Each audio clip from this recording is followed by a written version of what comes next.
Hello student, स्वागत है आपका आईसीटी वर्चुअल क्लासेस में। मैं हूं कविता, आपकी बायो टीचर। उम्मीद करती हूं आप सभी अच्छे होंगे और स्वस्थ होंगे।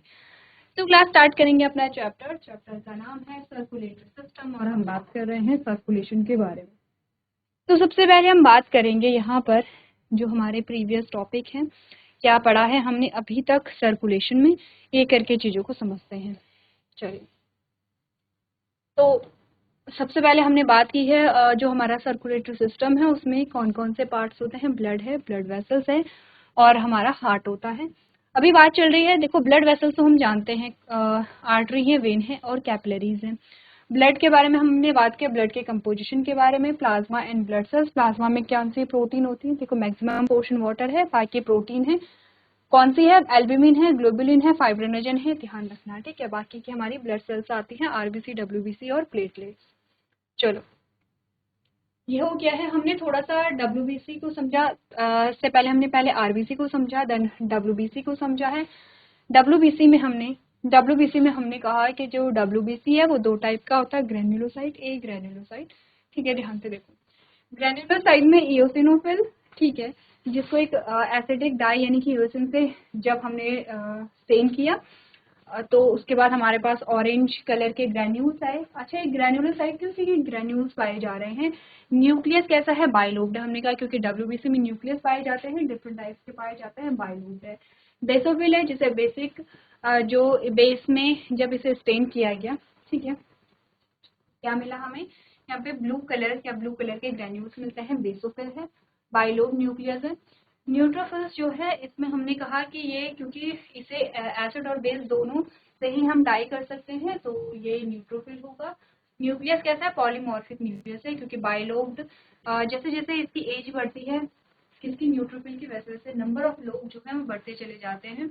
एक ग्रेन्युलोसाइट है, मोनोसाइट और लिम्फोसाइट। परसेंटेज एक बार देख लेंगे, मैक्सिमम जो है वो न्यूट्रोफिल है, मिनिमम बेसोफिल है। अच्छा, बेसोफिल जो है वो रिलीज करता है कुछ यहाँ पर सिक्रीशन, जैसे कि हिपैरिन है, जैसे कि हिस्टामिन है। क्या क्या फंक्शन होते हैं उसके बारे में भी हमने यहाँ पर डिस्कस किया था, ठीक है। चलो, मोनोसाइट क्या करता है, लिम्फोसाइट क्या करता है, या न्यूट्रोफिल का क्या फंक्शन है, यहाँ पे एओसिनोफिल का क्या फंक्शन है, तो ये सारी चीजें हमने डिस्कस की थी। ये हो गया, यहाँ तक की बात क्लियर है। ब्लड ग्रुप पे आते हैं। ब्लड ग्रुप में हमने क्या समझा है, यहाँ पे हमने कहा कि ब्लड ग्रुप जो हमारे पास बनते हैं, डिफरेंट टाइप्स के जो ब्लड ग्रुप आते हैं वो कैसे आते हैं, on the basis of presence of antigen. Antigen की उपस्थिति के आधार पर हम देखते हैं कि कौन सा ब्लड ग्रुप यहाँ पर है। जैसे कि ए आता है, blood group A, blood group B, blood group A B या ओ, जो ब्लड ग्रुप हमारे पास आता है। इसमें पॉजिटिव और नेगेटिव क्या होता है, आरएच फैक्टर या आरएच एंटीजन की प्रेजेंस और एब्सेंस पॉजिटिव और नेगेटिव यहाँ पर बनाती है इसे, ठीक है। तो ब्लड ग्रुप में ये पता है। अब हमने देखा कि अगर हमारा जो ब्लड ग्रुप ए है, इसका मतलब हमारे आरबीसी पे ए एंटीजन प्रेजेंट होते हैं और बी एंटीबॉडीज यहाँ पे प्रेजेंट होंगे। एंटीबॉडीज कैसे जनरेट होती है, हमने कहा सिमिलर एंटीजन जब आता है, जैसे हमने खाना खाया, हमारे फूड में कोई सिमिलर एंटीजन जब आता है, किसके सिमिलर, ब्लड ग्रुप ए की बात हो रही है, तो ब्लड ग्रुप के बी का सिमिलर एंटीजन जब आता है तो एंटीबॉडी बी बनती है। ब्लड ग्रुप बी वाले में जब सिमिलर एंटीजन ए आता है तो एंटीबॉडी ए बनता है यहाँ पर, ठीक है। तो ये सारी चीजें हम डिस्कस कर चुके थे। ब्लड ग्रुप हमने देखा था, ये ब्लड ग्रुप हमारे पास आते हैं, इनमें एंटीजन कौन से हमारे पास आते हैं, एंटीबॉडीज कौन सी इनमें होती है, और डोनर यानी कि इनको कौन कौन डोनेट कर सकते हैं। देखो, ये टेबल इंपॉर्टेंट है। हो सकता है कि आप में कई बच्चों को ये जो टेबल है ये बहुत अच्छे से पता हो सकता है, कई बच्चों को कंफ्यूजन है, हो सकता है कि कई बच्चे पहली बार ये सारी चीजें पढ़ रहे होंगे, तो ध्यान से देखनी है चीजें, ठीक है, एक एक करके समझना है चीजों को यहाँ पे। चलिए, एक बार आप लोग टेबल जो है वो रिवाइज कर लेंगे, मस्ट है, इम्पॉर्टेंट है। चलो, अब ये तो बात हो गई है यहाँ पे क्लियर, आगे बढ़ते हैं, ठीक है। ये तो ब्लड ग्रुप की बात थी। ये हमने कहा आरएच फैक्टर जो है, अगर यहाँ पर मदर का ब्लड ग्रुप नेगेटिव और अगर जो बच्चा है उसका पॉजिटिव होता है तो इसके क्या इम्पैक्ट पड़ते हैं, इसके बारे में हमने बात यहाँ पर की थी, फर्स्ट एंड सेकंड दोनों ही प्रेगनेंसी में। अब आ जाओ यहाँ पे, हम टॉपिक जो था, अच्छा टॉपिक का नाम हमने नहीं लिखा है, टॉपिक ये जो हमने पढ़ा था ये है यहाँ पे ब्लड क्लॉटिंग।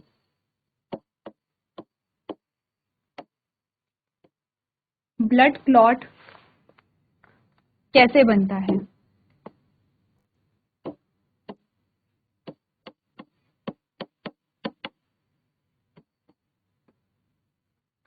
ठीक है, एक बार देखो ब्लड क्लॉटिंग में क्या चीजें हमने पढ़ी थी यहाँ पर। तो देखो हमने क्या समझा, सबसे पहले वापस से आते हैं इमेज पे कि हमने अभी तक क्या बात यहाँ पर की है। यहाँ पर आ जाओ, ये हमने कहा ये हमारी ब्लड वेसल्स है, ठीक है।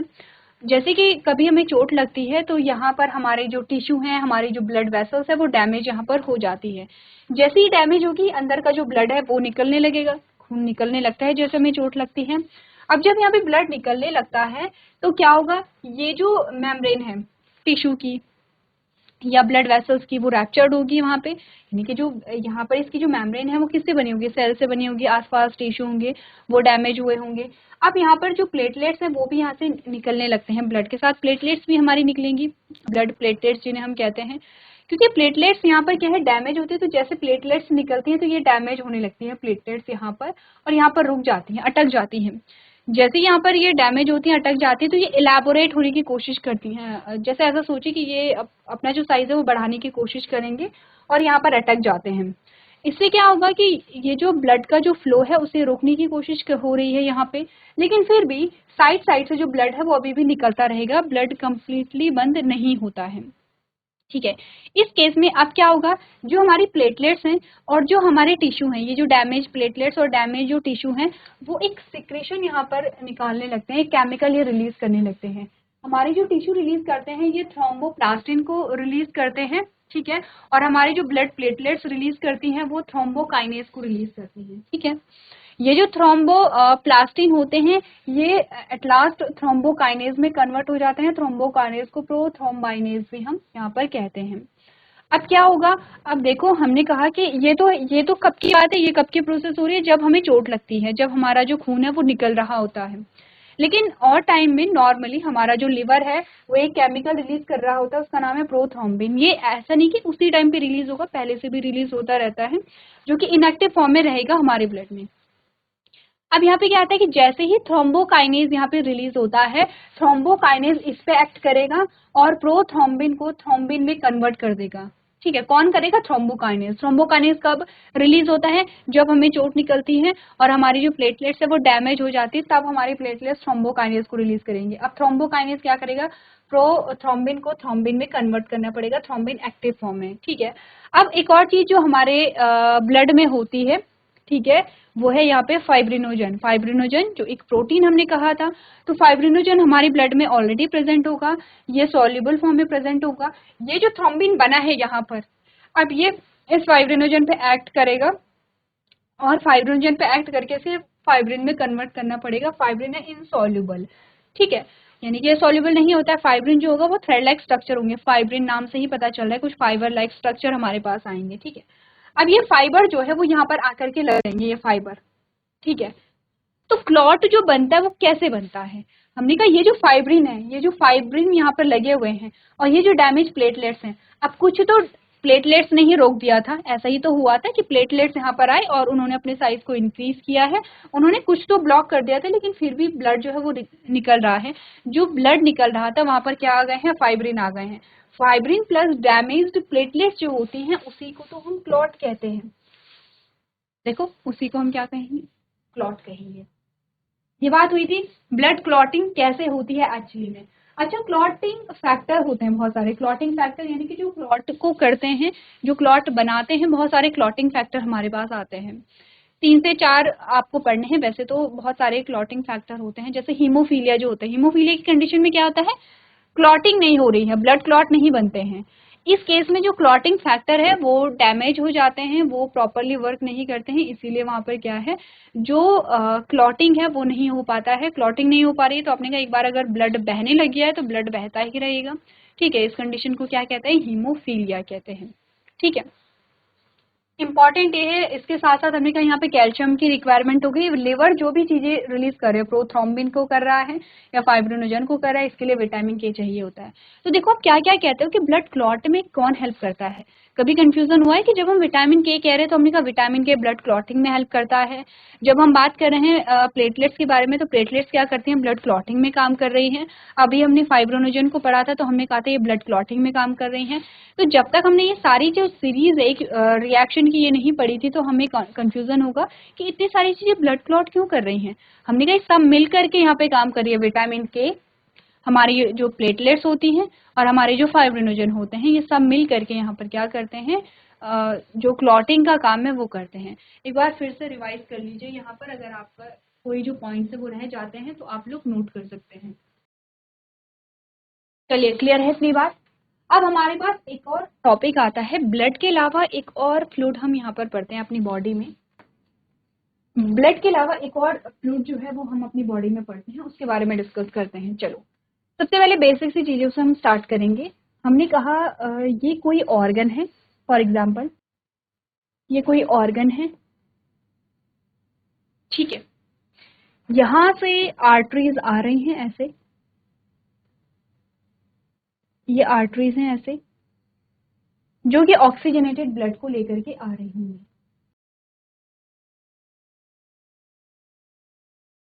ये आर्टरीज है जो किसी ऑक्सीजनेटेड ब्लड को लेकर के आ रही होंगी। और ये जो आर्टरीज है यहाँ पे,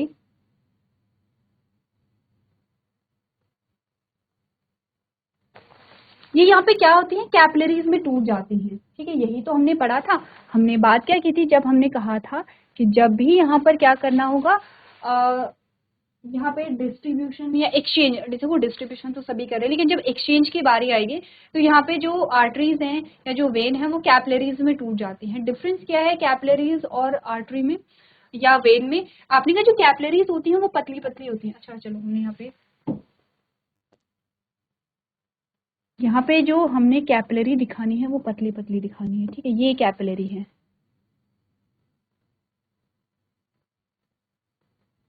ये कैपिलरी है और ये आर्टरीज आपकी निकल गई है। चलो ठीक है, ये कैपिलरी है। कैपिलरी पतली होती है, आर्टरी जो है या वेन जो है कंपैरेटिवली थिक होंगी। अब ये जो बनी होती हैं, हमने जो बात की थी कि ये जो बनी होंगी, किससे बनी होंगी, स्क्वैमस एपिथेलियम से बनी होंगी, जिसको हम एंडोथेलियम कहते हैं, ठीक है। ऐसे अंदर से लाइन होंगी, ठीक है। ये अंदर से लाइन है। बीच में हमने कहा कि जो ये पोर्शन आता है,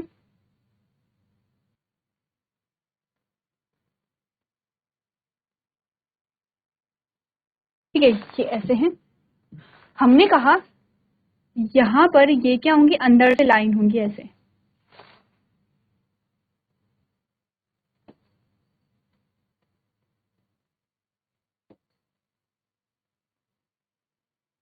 ठीक है, जिसको हम एंडोथेलियम कहते हैं।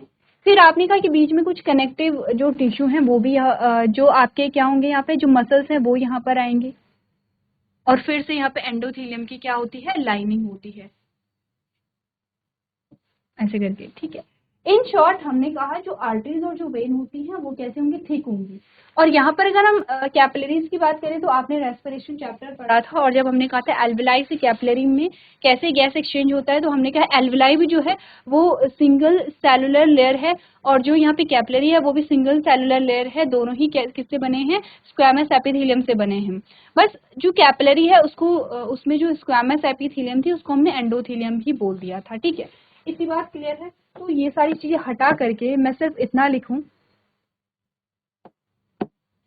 कि ये क्या है, आर्टरी है,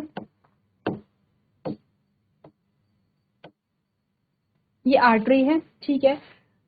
ये जो है कैपिलरी है, ये कैपिलरी है, ठीक है। और यहाँ पर क्या होगा, ये जो ब्लड है ये सारी चीजें लेकर के आएगा, ब्लड यानी कि ब्लड प्लाज्मा लेकर के आएगा, ब्लड सेल्स को लेकर के आएगा, सारी चीजें लेकर के आएगा। अब यहाँ पर क्या होता है, आपने कहा कि जो ऐसा तो नहीं है कि जो ब्लड है वो यहाँ से रिलीज होगा, ब्लड में जो चीजें हैं वो यहाँ से क्या होती है, रिलीज होती हैं, ठीक है। तो जो भी चीजें ब्लड में यहाँ पे प्रेजेंट है,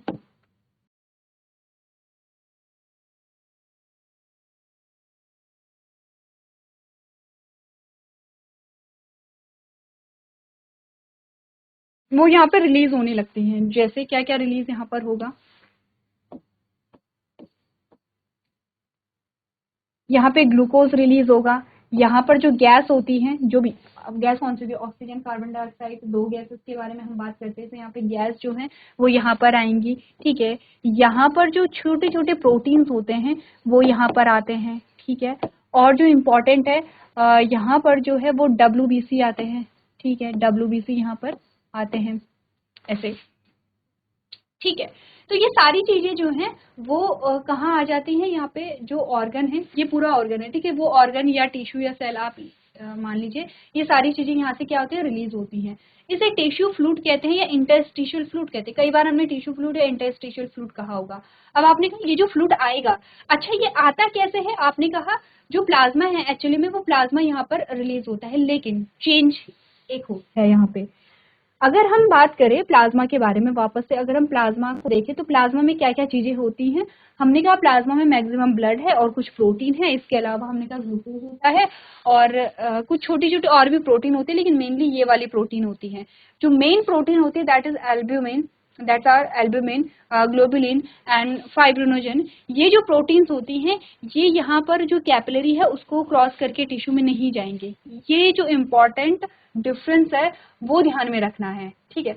बाकी तो ऑलमोस्ट सारी चीजें आई हैं, एक तो आरबीसी नहीं आया है, एक तो आरबीसी नहीं आया है, आप देख रहे होंगे आरबीसी नहीं आया है। दूसरा ये जो प्रोटीन है ये यहाँ बाहर नहीं आती है। कौन सी प्रोटीन, जो हमने पढ़ी थी एल्ब्यूमिन, ग्लोबुलिन एंड फाइब्रिनोजन की हमने बात की थी। तो हमने कहा कि देखो ये सारी चीजें, WBC हो गया है, ग्लूकोज हो गया है, जो गैसेस होते हैं कुछ छोटे छोटे प्रोटीन, इन प्रोटीन के अलावा जो छोटे छोटे प्रोटीन है वो यहाँ पर आ जाते हैं, वो यहाँ पे क्या होते हैं, जो कैपिलरी है उससे बाहर आते हैं। अगर ये प्रोटीन भी आ जाते तो हम कहते कि प्लाज्मा जो है वो कहाँ आया है, कैपिलरी से बाहर निकला है। टिश्यू फ्लूइड को हम प्लाज्मा कह सकते थे, पर हम इसे प्लाज्मा नाम नहीं देंगे क्योंकि आपने कहा यहाँ पर ये जो इंपॉर्टेंट प्रोटीन है प्लाज्मा की वो तो नहीं आई है, इसीलिए इसे टिश्यू फ्लूइड कहेंगे या इसे इंटरस्टिशियल फ्लूइड कहेंगे। अब ये गैसेस आती हैं यहाँ पर और ये जो फ्लूइड यहाँ पर आता है जिसके साथ ये सारी चीजें आती हैं, ठीक है, ये फ्लूइड के साथ ही आएंगे, उस तरल पदार्थ तरल के साथ ही आएंगे जिसे टिश्यू फ्लूइड कह रहे हैं। तो टिश्यू फ्लूइड आया, टिश्यू फ्लूइड के साथ ये सारी चीजें यहाँ पर आई। अब टिश्यू फ्लूइड को वापस भी जाना होगा, अगर ये टिश्यू फ्लूइड वापस नहीं जाएगा तो क्या ऐसा नहीं होगा कि ये जो सेल है या ऑर्गन है ये स्वेल हो जाएगा। देखो हमने कहा जो भी चीजें यहाँ पर आ रही हैं, प्रोटीन है या गैसेस है या ग्लूकोज है, जो भी चीजें आ रही हैं वो टिश्यू फ्लूइड के साथ आई हैं। अब टिश्यू फ्लूइड को जो है वो वापस जाना पड़ेगा, ठीक है। अगर ये वापस नहीं गया तो ये यहाँ पे स्वेल हो जाएगा। तो इस कंडीशन से बचने के लिए हमने कहा टिश्यू फ्लूइड जो है वो वापस से बैक होगा, ठीक है। अब ये जो है वो वापस से बैक होने लगा है ऐसे, लेकिन जितना टिश्यू फ्लूइड बाहर निकलता है कैपिलरी से उतना ही टिश्यू फ्लूइड वापस से कैपिलरी में नहीं जा पाता है। ये इंपॉर्टेंट चीज है जो आपको ध्यान रखनी है। क्या बात हुई है, जितना फ्लूइड जो है वो इस कैपिलरी से बाहर आया है उतना ही फ्लूइड वापस नहीं जा पाता है, कुछ मात्रा में जो फ्लूइड है वो वापस जा पाता है। अब ये जो फ्लूइड है देखो ऐसा तो नहीं कि ये यही रहेगा, ऐसे तो आपने कहा फ्लूइड जमा होता रहेगा और सेल जो है वो बर्स्ट हो जाएगी। आपने कहा ये जो फ्लूइड है अब ये क्या होता है, छोटी छोटी कैपिलरी से बाहर निकलने लगता है। ये देखो ये छोटी छोटी कैपिलरी से यहाँ से ऐसे बाहर निकलने लगता है, ठीक है। ये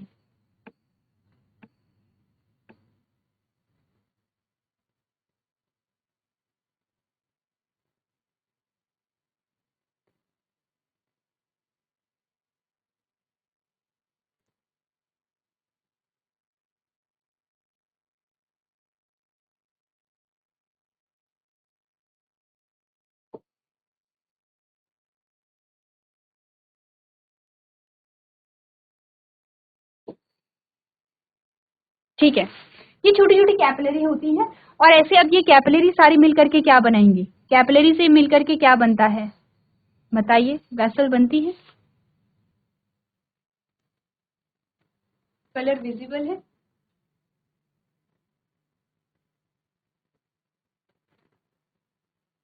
ठीक है। तो हमने कहा ये छोटी छोटी कैपिलरी यहाँ से निकलेंगी। अच्छा पता है ना ये कैपिलरी क्या करेंगे, ये जो टिश्यू फ्लूइड है, मैं यहाँ पर क्या कर देती हूँ, फ्लूइड बना लेती हूँ।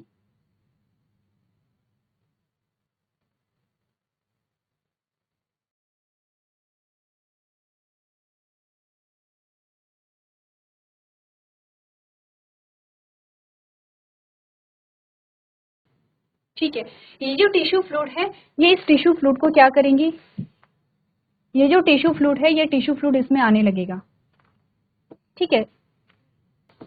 ये टिश्यू फ्लूइड इसमें आने लगेगा। ये साइन बताता है कि ये क्या कर रहे हैं, जो एक्स्ट्रा टिश्यू फ्लूइड था कौन सा समझ रहे हैं, जो कि कैपिलरी में वापस नहीं जा पाया, वो इन कैपिलरी में आने लगेगा। और इन कैपिलरी का नाम जो है वो है यहाँ पे लिम्फ कैपिलरी,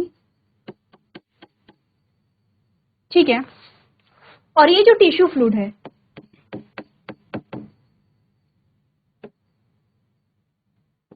जिसे इंटरस्टिशियल फ्लूइड भी कहते हैं। नाउ इस टिश्यू को अब हम क्या कहेंगे, लिम्फ कहेंगे। ये जो टिश्यू फ्लूइड है जो कि यहाँ से निकल रहा है, रिलीज हो रहा है, इसको अब हम क्या कहेंगे, लिम्फ कहेंगे। तो इस लिम्फ कैपिलरी में जो बह रहा है वो है लिम्फ। ध्यान से देखो, ध्यान से समझो, चीजों को कंफ्यूज नहीं करना है, ठीक है। हमने बोला कि ये पूरा ब्लड है, ठीक है, ये हमारा ब्लड है, ये हमारा ब्लड है, ठीक है। अब ब्लड में मतलब ब्लड सेल्स और प्लाज्मा सारा ही होगा, ये आती हैं। एक्चुअली में ब्लड का काम क्या है, यहाँ पे सर्कुलेशन में हम यही तो कह रहे हैं कि चीजों को डिस्ट्रीब्यूट करना। मेनली कौन सी चीजें थी, ग्लूकोज था, हार्मोन था, गैसेस थी, कुछ प्रोटीन्स यहाँ पर होंगे, ठीक है। अच्छा, डब्ल्यूबीसी भी होंगे, ठीक है। डब्ल्यूबीसी आपने कहा कि यहाँ पर जो आपके ब्लड सेल्स हैं उनकी तो आवश्यकता है हर बॉडी पार्ट्स में। जब भी किसी बॉडी पार्ट में कोई पैथोजन आ रहा है तो वहाँ पे डब्ल्यूबीसी ही जा रहे हैं, जो कि उस इन्फेक्शन को रोक रहे हैं। कौन से सबसे पहले कौन से जाती है, न्यूट्रोफिल्स की हमने बात की थी, ठीक है, क्लियर है। थोड़ा सा लिम्फ वेसल्स को अब हम ऐसे दिखाएंगे कि जिसमें हम लिम्फ को भी दिखा सकें।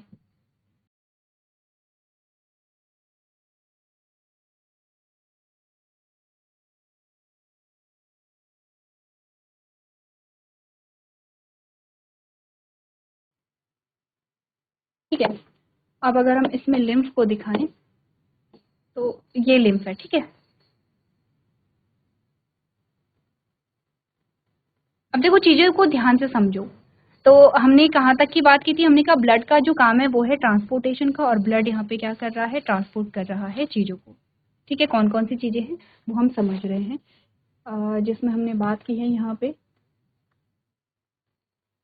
जिसमें हमने बात की है यहाँ पर किस किस चीजें, किन चीजों के बारे में हमने कहा। यहाँ पे हार्मोन्स होते हैं, ग्लूकोज है, गैसेस है, डब्ल्यूबीसी है। हमने कहा डब्ल्यूबीसी वो सेल्स होती हैं जो यहाँ पर हमें इम्यूनिटी देती हैं। अब हमने कहा था कि इन्फेक्शन के लिए सबसे पहले कौन सी जाएंगे, यहाँ पे न्यूट्रोफिल्स जाएंगे। अगर न्यूट्रोफिल से काम नहीं हो रहा है तो हमने बात की थी यहाँ पे मैक्रोफेजेस जाएंगे। मैक्रोफेजेस किससे बनती है, मोनोसाइट से बनती है। मोनोसाइट कौन सी डब्ल्यूबीसी है, एक ग्रेनुलोसाइट हमने यहाँ पे पढ़ी थी। इसके अलावा बेसोफिल हमने, इसके अलावा बेसोफिल और एओसिनोफिल को हमने यहाँ पर पढ़ा था, ठीक है।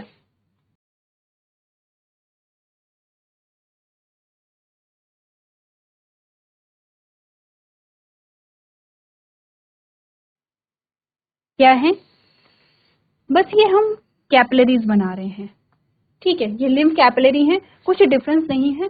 बस आप इजीली समझ पाएंगे कि अब ये क्या कर रहे हैं, कलेक्ट कर रहे हैं, किसको, लिम्फ को कलेक्ट कर रहे हैं ऐसे। अब ठीक है, अब हमें समझ आ रहा है कि ये लिम्फ को कलेक्ट कर रहे हैं। अच्छा, अब लिम्फ में और जो इंटरस्टिशियल फ्लूइड या टिश्यू फ्लूइड है उसमें डिफरेंस को समझो कि क्या है डिफरेंस। डिफरेंस इतना है कि कैपिलरी से आपने कहा कि जो फ्लूइड है यहाँ पर, जिसको हम प्लाज्मा कह सकते हैं, लेकिन हम प्लाज्मा नहीं कहेंगे क्योंकि प्लाज्मा की जो इम्पोर्टेंट प्रोटीन है वो कैपिलरी से बाहर नहीं आती हैं। लेकिन बाकी की चीजें जैसे डब्ल्यूबीसी है, ग्लूकोज है, जो गैसेस हैं, जो छोटी छोटी जो प्रोटीन्स होती हैं, वो इस फ्लूइड के साथ कहाँ आती हैं, कैपिलरी से बाहर आती हैं। अब इस फ्लूइड को वापस जाना है क्योंकि फ्लूइड एक्चुअली में क्या कर रहा है, ट्रांसफर कर रहा है चीजों को। अब फ्लूइड वापस से कहाँ जाएगा, कैपिलरी में जाएगा। आपने कहा कि जितना फ्लूइड यहाँ आया है, जितना फ्लूइड कैपिलरी से आया है उतना फ्लूइड जो है अंदर नहीं जा पाता है। आप एरो से यहाँ पर आइडिया लगा सकते हैं कि जितना फ्लूइड अंदर आया उतना ही जो फ्लूइड है वो कैपिलरी में वापस नहीं जाता है। तो जो बाकी का रेस्ट बचा हुआ फ्लूइड है वो क्या होता है, इन छोटी छोटी कैपिलरी से क्या होता रहता है, छोटी छोटी कैपिलरी क्या करती है, इस फ्लूइड को वापस से ले लेती है। इन कैपिलरीज को हम लिम्फ कहते हैं। और अब ये जो टिश्यू फ्लूइड है इसको अब हम क्या कहेंगे, लिम्फ कहेंगे। तो सिंपल सी चीज है, आपने लिम्फ जिनमें बह रहा है वो लिम्फ कैपिलरीज है। अच्छा, कैपिलरी से मिलकर के क्या बनती है, वेसल्स बनती हैं। और जिन वेसल्स में आपने कहा लिम्फ बहेगा, क्या उसे हम लिम्फ वेसल्स कहेंगे, लिम्फ वेसल्स। जिस जिन वेसल्स में ब्लड बहेगा उन्हें ब्लड वेसल्स कहेंगे, और जिनमें लिम्फ बहेगा उन्हें हम लिम्फ वेसल्स कहेंगे, ठीक है। यहाँ तक की बात क्लियर है। ठीक है। अब देखो थोड़ा सा वापस से यहाँ आते हैं। अब आपने कहा कि इसने क्या कर दिया है, ऑक्सीजन दे दी है ब्लड को। गैसेस में हम क्या करेंगे, ऑक्सीजन, ऑक्सीजन लिख लेते हैं, चलो O2, ठीक है, ये O2 है। अब जब इसने कैपिलरीज ने ब्लड दे दिया है, तो अब जो यहाँ पर निकलती है वो क्या होती है, यहाँ पे कैपिलरीज होती हैं। ठीक है, ये कैपिलरीज है, सीधे वेन बनाते हैं। ठीक है, ये हमारे पास क्या आती है, वेन आती है। वेन में क्या होगा, डीऑक्सीजनेटेड ब्लड होगा। ठीक है, ये डीऑक्सीजनेटेड ब्लड है, ये लो। अब देखो, अब यहाँ पर इंपॉर्टेंट चीज आती है, यहाँ पर एक स्ट्रक्चर होता है ऐसा कुछ, ये वाला स्ट्रक्चर, और इस स्ट्रक्चर में पाई जाती हैं WBC। ठीक है, ये हमारे पास WBC आती है, WBC। अच्छा, WBC की कौन सी सेल्स होती हैं, लिम्फोसाइट जो होती हैं।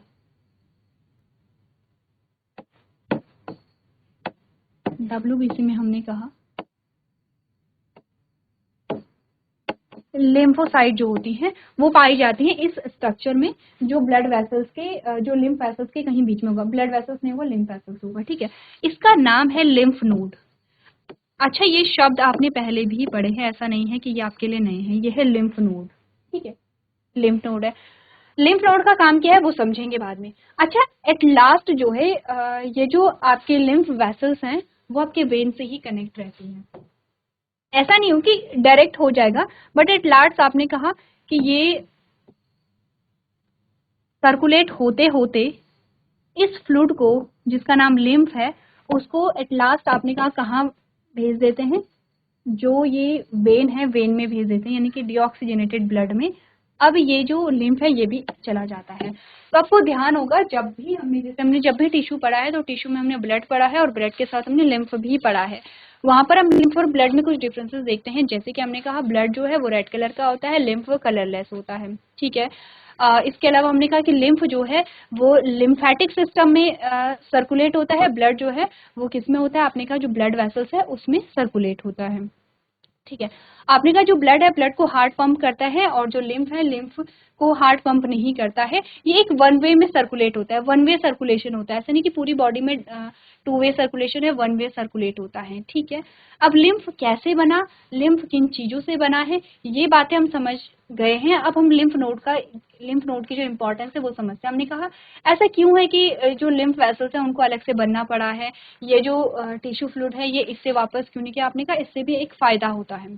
फायदा ये है कि लिम्फ नोड में जो WBC होते हैं, अच्छा लिम्फ यहाँ से आता रहेगा। ठीक है, लिम्फ में सारी चीजें होंगी, ये जो फ्लूइड होगा वो होगा।